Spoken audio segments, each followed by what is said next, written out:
We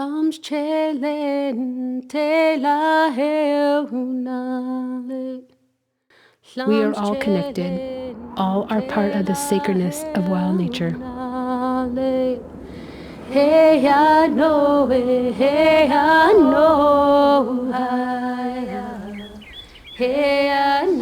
Well, the North Coast is, that's wild. You know, that's the true natural world. It's an amazing system of interaction, and one thing feeds off another from the headwaters through the estuary into the ocean. We lived on the coast, inevitably, invariably, where the creeks came out to the sea, because that's where the food was. You could get everything you needed to build with, to dress with, to eat, to have medicine. Tribal rights is a big concept. It's not just, well, I can go out there and I can take however many fish I want. That's not what it is. The minute I became secretary, this dropped in my lap on the very first day. We knew the fight was not going to be easy, and certainly it took its toll.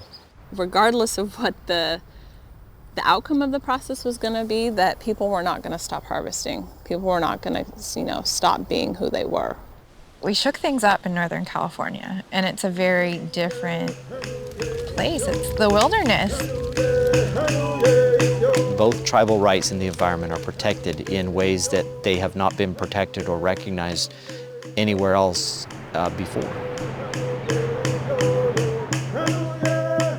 We've been gathering seaweed for a long time and surf fishing since I was a little kid.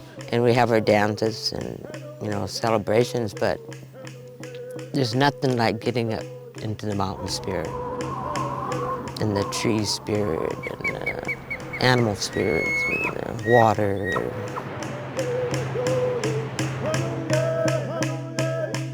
And we started Indian dancing here when we were little. It was amazing to be able to, you're dancing where all these natives were, and it's still untouched, it's still raw, but it was bringing us home. It really was. It brought us home. We got the dance, we got the, fish, surf fish, gather seaweed. It's probably life-changing for me. The foods that we gather from the coasts, whether it be, shell food, fish, plants, seaweed, kelp, they sustained us for hundreds, thousands of years. My grandmother and grandfather used to bring me up and down to the beaches. We'd come over and we'd gather and catch fish and get abalone and collect food for the wintertime. We knew about the fish, what to eat, what not to eat, when to eat it, what time of the year to eat it, and what time, when not to touch it. There's a right way of doing things and a wrong way. You take with a please and you get back with a thank you. Everything that we do has a prayer or a ritual around it for the take of our food. We just don't go out there and take it. We ask for it first. California has adopted through regulation the first tribally focused marine use areas in the United States. The Marine Life Protection Act was part of a visionary process. Fish populations were crashing off the coast. The legislature decided there needs to be a process to bring them back. The law aimed to proactively protect a full range of habitats and keep food webs thriving. There were so many stakeholders involving the oceans. There's commercial fishermen, recreational fishermen, you have government agencies, you have the tribes. The initiative was passed in 1999 without a thought of tribal sovereignty. The regional stakeholder group completely supported the tribal communities and the tribes' perspective that they have an indigenous right and they were here first and they are absolutely the best caretakers and stewards. And so that was a big turning point when we realized that we had allies and that the stakeholders and the Blue Ribbon Task Force, both those bodies, were supportive of tribal rights. I heard a narrative that was impossible to resist, which was basically, we've been fishing sustainably for thousands of years. You guys show up, and then suddenly you tell us we can't fish in places. Well, how can you resist that argument? There's such an intellectual honesty to it. Way high.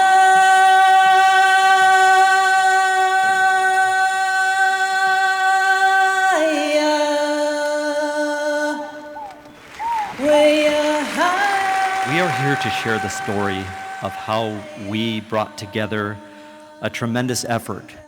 There are many Native American people here from California to talk about their role in marine protection in a way that's true to their traditions and true to our concept of doing marine protection and bringing fish populations back. And this group was instrumental in bringing a very diverse group together of stakeholders, of government, private landowners, and tribal communities to achieve something that's literally never been achieved before. Roughly 20% of the ocean waters in the state waters off California are set aside as a reserve. And we now have the second largest set of marine reserves in the world. Of course, the focus here is sharing the victory, the dual victory of the environment and tribal rights being protected. And people are excited about that. It's like, wow, you guys are doing that over there in the US. But we want to find out more about what that means. This is an opportunity to realize that, yes, there's much we can share with the rest of the world, but there's also much we can learn. However difficult it may seem or daunting, in the end, it's well worth it. So to me, it's been a source of pride as a Californian to see those protections put in place and see these areas preserved for generations to come. While humans can have huge negative impacts on nature, they can also stop those negative impacts and let nature heal herself. That's happening in Europe, it's happening in Africa, and it's happening in California.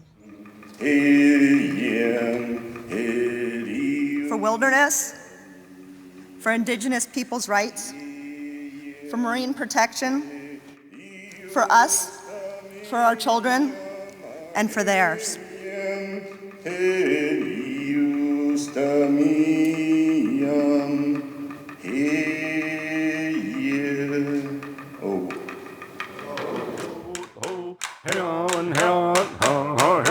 Frankly, it was a feeling of great elation and relief for us that we actually had on the books then this regulation for the first time ever that we had worked so hard for 3 years to achieve, and that 22 federally recognized tribes are listed in that regulation.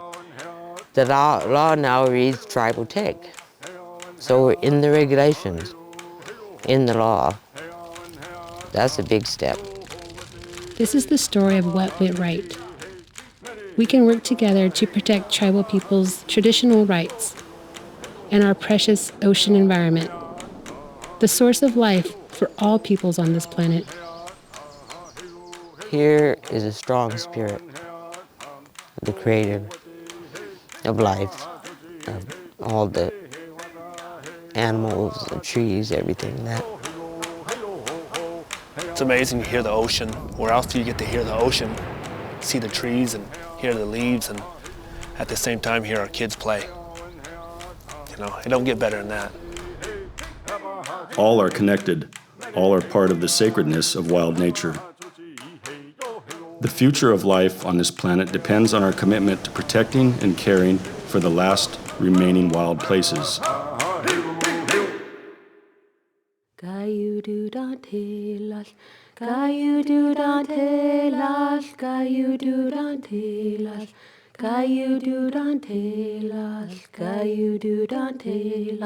Hey, no, hey, no, hey, no, hey, no.